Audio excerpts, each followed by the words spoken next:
सुनो दोस्तों, आज मैं तुम्हें एक ऐसी कहानी सुनाने जा रहा हूँ कि तुम्हारी रूह तक कांप उठेगी। ये कहानी है 8000 साल पुराने जमाने की, जब धरती पर ना शहर थे ना बस्तियां, बस जंगल, खेत और इंसानियत की गर्माहट थी।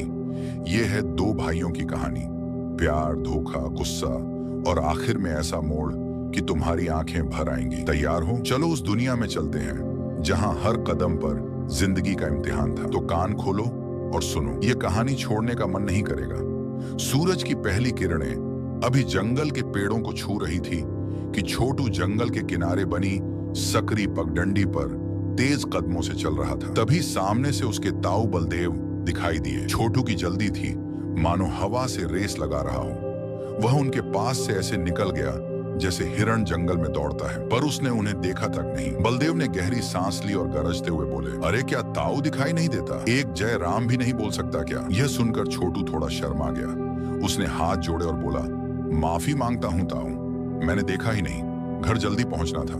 जयराम ताऊ। पर तब तक बलदेव का गुस्सा आसमान छूने लगा था। हाँ हाँ, तेरे बाप ने मना किया होगा।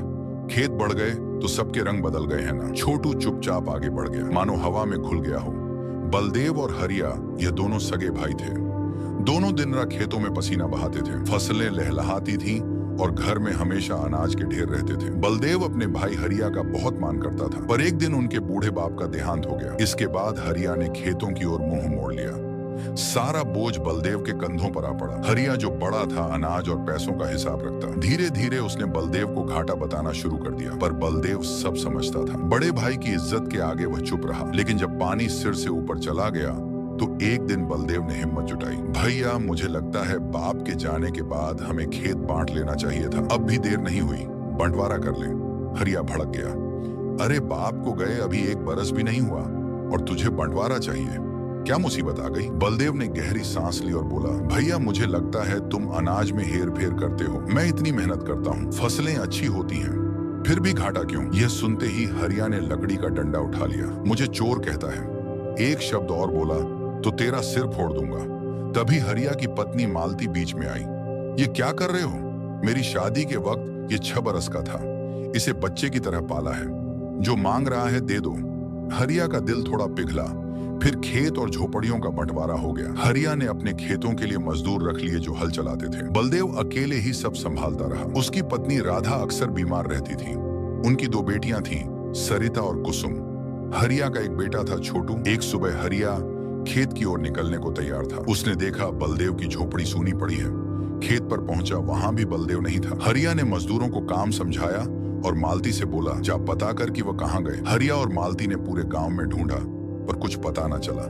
उन्हें लगा कि रातों रात सब बेचकर वह भाग गए। कई दिन बीत गए। फिर एक दिन बलदेव अपनी बेटियों के साथ लौटा। मालती दौड़कर गई और पूछा, भैया कहाँ चले गए थे? राधा कहाँ है? यह सुनते ही सरिता और कुसुम अपनी ताई से लिपटकर रोने लगी। ताई माँ हमें छोड़कर चली गई। मालती का दिल धक्का से बैठ गया। उसने बलदेव की ओर देखा। वो रोते हुए बोला, भाई उसकी बीमारी उसे ले गई। जंगल के वैद्य से इलाज कराया पर बचा ना सका। वो फूट फूट कर रोने लगा। मालती बाहर दौड़ी और छोटू को बोली, जा अपने बाप को बुला। छोटू खेत पर पहुंचा। पिताजी, माँ और ताऊ दोनों रो रहे हैं, जल्दी चलो। हरिया तेजी से झोपड़ी की ओर भागा। सब समझकर उसने बलदेव को गले लगाया। चिंता मत कर, मैं तेरे साथ हूँ। मालती ने दोनों बेटियों को संभाला। अंतिम रस्मों के बाद जब सब जाने लगे, हरिया ने रोका, रुक जाओ, मुझे कुछ कहना है। मैं चाहता हूँ कि हमारा बंटवारा रद्द हो जाए। मैं अपने भाई को ऐसे नहीं देख सकता। बलदेव, तू सब संभाल, सारा अनाज तू रख।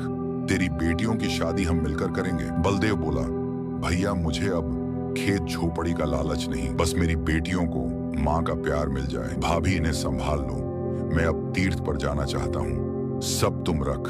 हरिया रो पड़ा, ऐसा कैसे होगा? तीर्थ का समय तो मेरा है, तू कहीं नहीं जाएगा। तेरी सारी जिम्मेदारी अब मेरी। मालती आंसू पोंछते हुए बोली, देवर जी मैं आपको पाल सकती हूँ, तो क्या इन बेटियों को अनाज छोड़ दूंगी? मेरी ममता में कोई कमी नहीं। और हाँ, जिस अनाज के हेर फेर का इल्जाम तुमने इन पर लगाया था, वह सारा अनाज इन्होंने जंगल के कबीले में छिपा रखा है, तुम्हारी बेटियों के नाम पर। सिर हिलाया। हाँ छोटे, मैं चाहता था कि कुछ अनाज बचा लें। गलती ये हुई कि तुझे बिना बताए कर दिया। बलदेव भाई के पैरों में गिर पड़ा। भैया मुझे माफ कर दो, मैंने तुमसे कितनी लड़ाई की। हरिया ने उसे उठाकर गले लगाया। इस तरह दोनों परिवार फिर एक हो गए।